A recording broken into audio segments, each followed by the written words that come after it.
Good morning my dear students. मैं शोभित शर्मा स्वागत करता हूं आपका मेरे यूट्यूब चैनल माइंड बूस्टर पर। और हमारा आज का टॉपिक रहेगा सेल कॉम्बिनेशन इन पैरेलल। करते हैं बेटा कौन से कॉम्बिनेशन के लिए?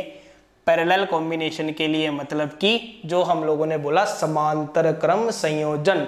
तो सीरीज का तो कंक्लूजन हम लोगों ने निकाला, बहुत बढ़िया कंक्लूजन निकला कि सारे जोड़ दो प्लस में, प्रतिरोधों का भी सारे जोड़ दो प्लस में, सेम हो तो सभी को जो भी नंबर हो उससे गुणा कर दो, ठीक है।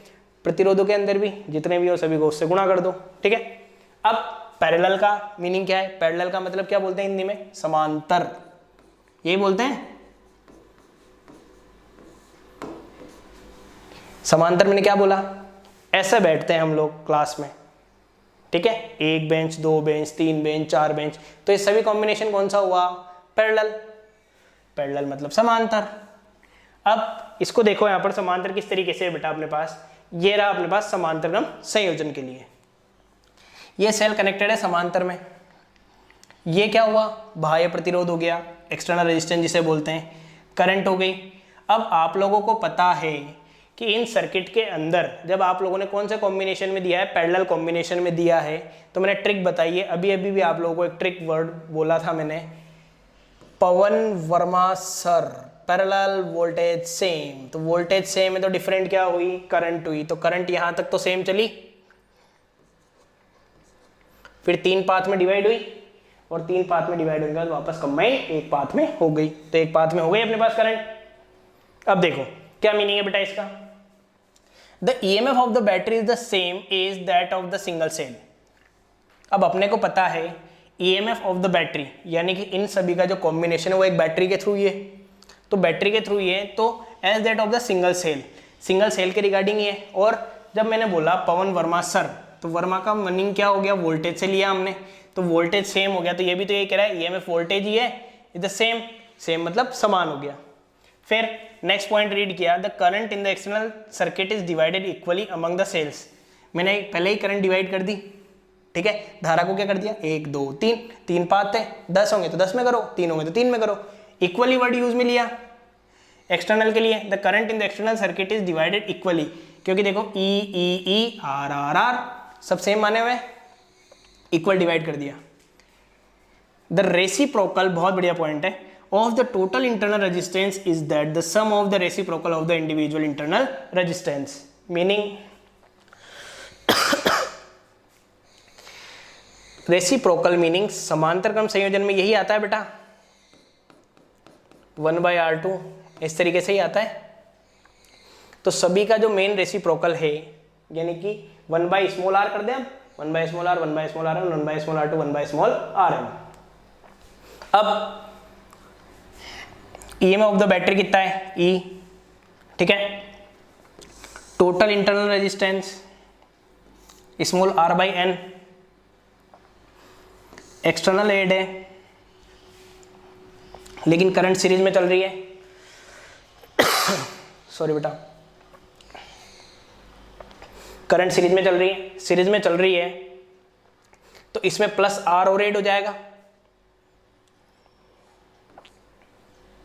ठीक है। तो प्लस आर और एड हो गया, क्लियर है। इसके पहले वाले टॉपिक में भी हमने यही किया था, एन आर प्लस आर, यहां r/n होगा, बस चेंज इतना ही आना है, r/n प्लस कैपिटल R हो जाएगा, ठीक है। अब देखो इसके अंदर क्या था बेटा, यहां पर फिर माइंड में वही क्वेश्चन कि सर ये आए कैसे हैं? तो आए इस तरीके से है बेटा, देखो I is equal to N E, वही पहले वाला मेथड एनी, ठीक है, नंबर ऑफ इलेक्ट्रॉन्स की, सॉरी नंबर ऑफ सेल्स के रिगार्डिंग है, इलेक्ट्रॉन्स के रिगार्डिंग हो गया एनी।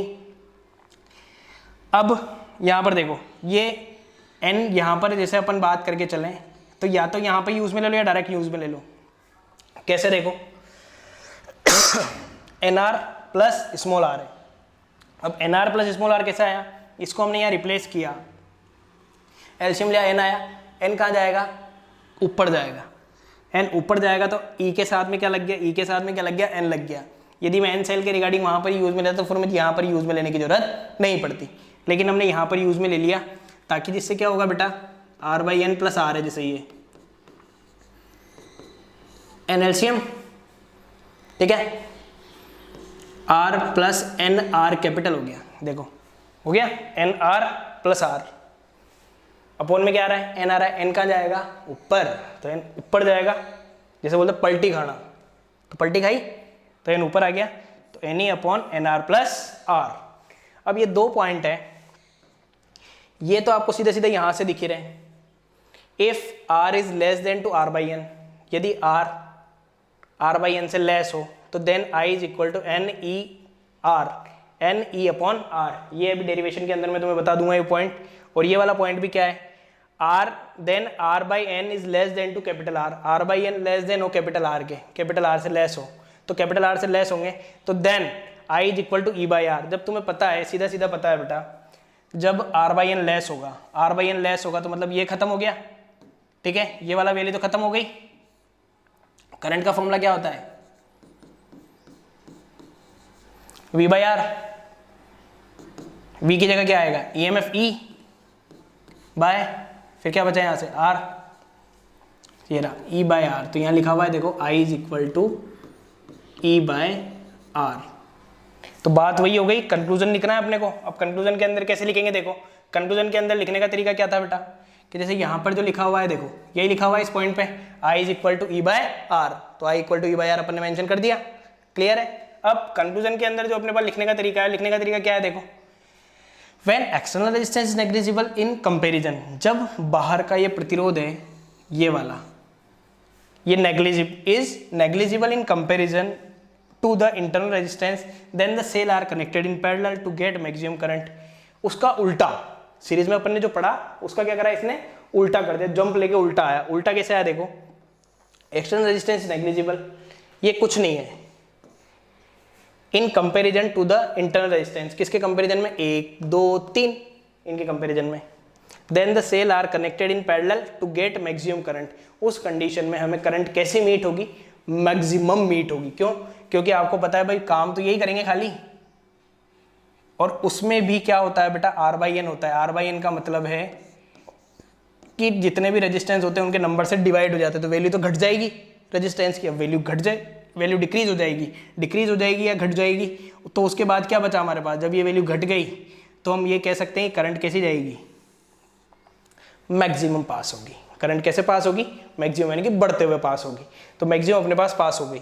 अब बात आती है पैरेलल की, कि सर आपने यहाँ तक तो बता दिया, लेकिन पैरेलल में ये आई कैसे वैल्यू, पैरेलल मतलब कि समांतर की,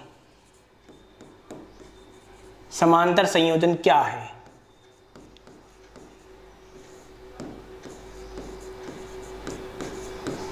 जिसे हमने बोला एक सिंपल लैंग्वेज के अंदर पैरेलल कॉम्बिनेशन। अब पैरेलल कॉम्बिनेशन को समझने का तरीका क्या था बेटा, देखो कि ये रहे आपके पास सेल, पहला ये उसका इंटरनल, दूसरा ये उसका इंटरनल, ये इंटरनल,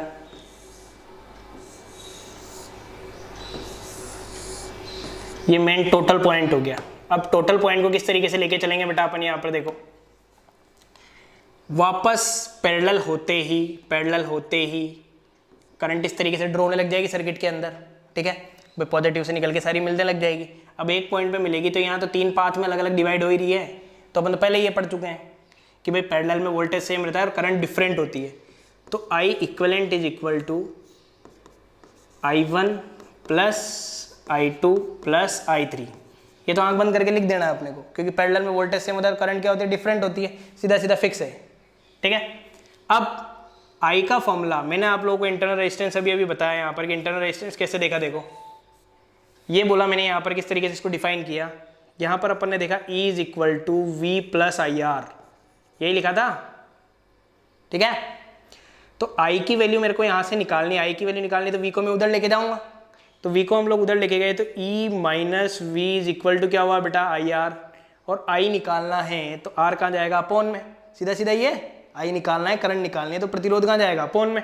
तो मैंने ये बोला, इसको इस तरीके से लिखा, देखो E minus V upon R, यहाँ पे भी E minus V upon R, यहाँ पे भी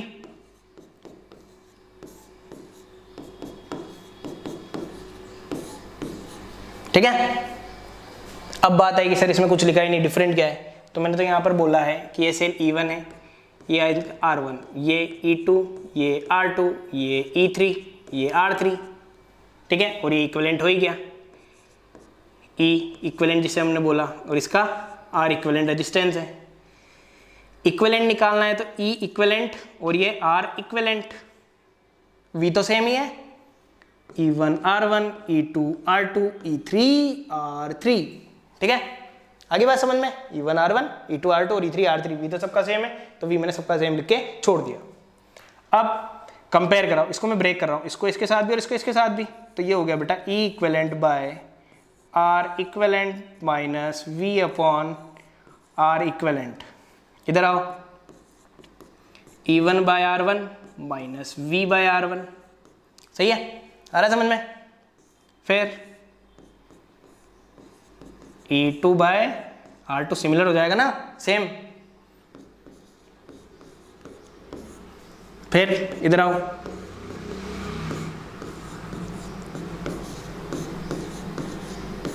V बाय R3 सिमिलर चला, कहीं कोई दिक्कत इसमें।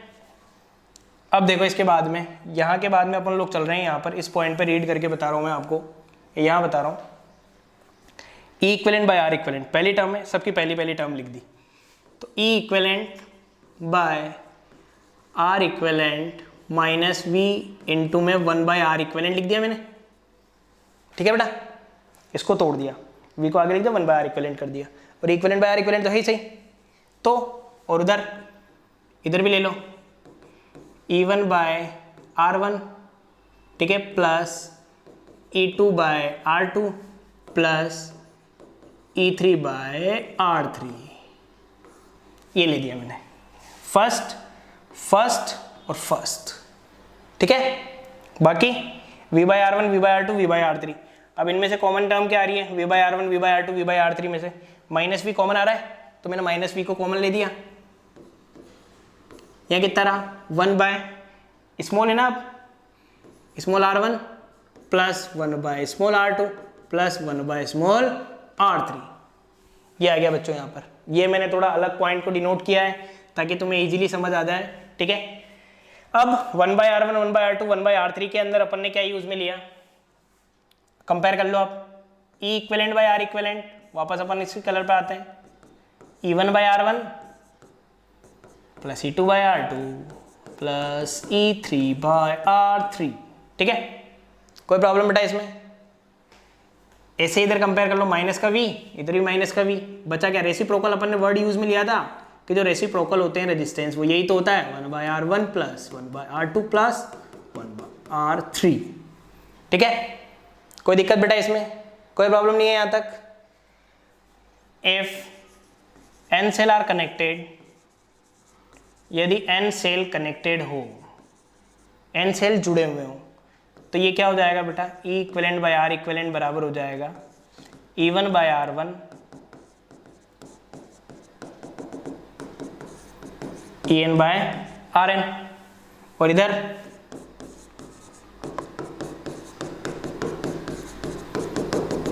प्लस 1 बाय RN, यही होगा, NN तक चला जाएगा। फिर उसके बाद में हम लोग निकाल के चलते हैं बेटा कि 2 सेल्स की बात करें हम, या 2 सेल की बात करें, कॉम्बिनेशन की, कॉम्बिनेशन ऑफ 2 सेल, तो उसमें EMF सबसे बढ़िया कैलकुलेट होता है, मीनिंग एक फिक्स वैल्यू पे कैलकुलेट होता है। कैसे, E equivalent by R equivalent है, E1 by R1, E2 by R2, यही 2 के लिए बात करें ना, खाली 2 को ही देखेंगे, इधर देख लो,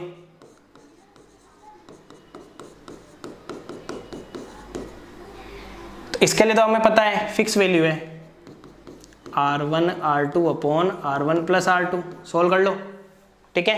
जैसे 1 बाय R इक्विवेलेंट है, R1 R2 एलसीएम लिया, R1 R2 एलसीएम लेंगे तो इधर R2 आ जाएगा, इधर R1 आ जाएगा, उसको उल्टा कर दिया, R1 R2 upon R1 plus R2, fix रखना माइंड में सेट। इधर आओ,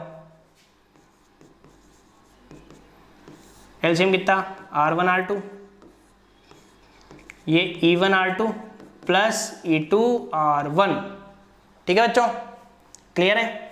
इसके अंदर क्या चेंज आएगा, आप देखो, मल्टीप्लाई में R इक्विवेलेंट डिवाइड में था, उधर चला जाएगा तो मल्टीप्लाई में, तो तो ई इक्विवेलेंट कितना आया,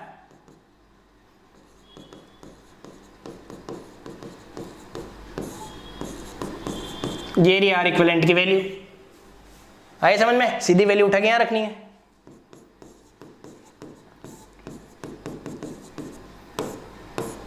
कट हो गया,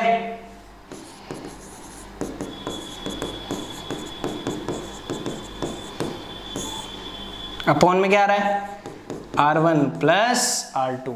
ये किसके लिए हो गया बेटा कि दो सेल यदि कंबाइन कॉम्बिनेशन में है या कंबाइन हो रखे हैं तो उसका पर्टिकुलर सेल का ईएमएफ यानी कि जो उनका इलेक्ट्रोमोटिव फोर्स है वो कितना होगा। तो हमने बोला E1 R2 plus E2 R1 upon में क्या आ रहा है, R1 प्लस R2। यहां तक आया नहीं आया बेटा समझ में। अब बात आई कि सर आप लोगों ने, आपने तो ये करंट की वैल्यू तो बताई नहीं, तो करंट के लिए हम लोगों ने बोला बेटा कि करंट के लिए जो हमारे पास जो टर्म होती है आई है वो फॉर्मूला क्या होता है, V बाय R होता है। यदि ये सारे सेम हो, ठीक है, रेजिस्टेंस की हम लोग बात कर सकते हैं इसमें, क्यों, क्योंकि ईएमएफ के साथ तो रेजिस्टेंस आता है, तो ईएमएफ की तो बात होगी नहीं, खाली रेजिस्टेंस की बात होगी। तो रेजिस्टेंस यदि सभी सेम होते हैं बेटा, ठीक है, तो यहाँ पे मैं मेंशन कर रहा हूँ, देखो सेम होंगे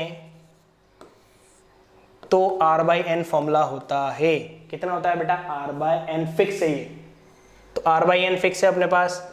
तो टोटल सेल का ईएमएफ अपन ने ई मान लिया, ये इक्विवेलेंट है ही सही वैल्यू। तो जो इतने भी इंटरनल थे सभी के लिए R1 R2 R3 मैंने बोला, R1 R2 R3 मैंने बोला, तो ये हो गया R बाई एन। और आप लोगों को पता है कि इक्विवेलेंट का मतलब होता है कि इक्विवेलेंट के जो टर्मिनल्स हैं उन टर्मिनल्स पे जो रेजिस्टेंस कनेक्ट होता है वो एक्सटर्नल रेजिस्टेंस होता है। एक्सटर्नल रेजिस्टेंस कितना है बेटा, यहाँ पर एक्सटर्नल है प्लस R, तो फॉर्मूला वही बन गया। यहाँ पर n एलसीएम में आ गया तो R plus N R into N E, I की वैल्यू डिफाइन हो गई। आया नहीं आया बेटा, ये बताओ समझ में। पैरेलल कॉम्बिनेशन है सेल का, तो सेल का पैरेलल कॉम्बिनेशन हमने इस तरीके से इसको डिफाइन कर लिया यहाँ पर। क्लियर है, ओके, थैंक्स बेटा। इसके बाद जो अपने जो फिजिक्स के अंदर जो टॉपिक है, इस चैप्टर के अंदर जो टॉपिक्स थे, ये टॉपिक्स होंगे, वो होगा जैसे Kirchhoff's law, Wheatstone bridge, metre bridge, potentiometer, इनको हम लोग नेक्स्ट क्लास के अंदर बेटा रीड करके चलेंगे। Okay, thank you.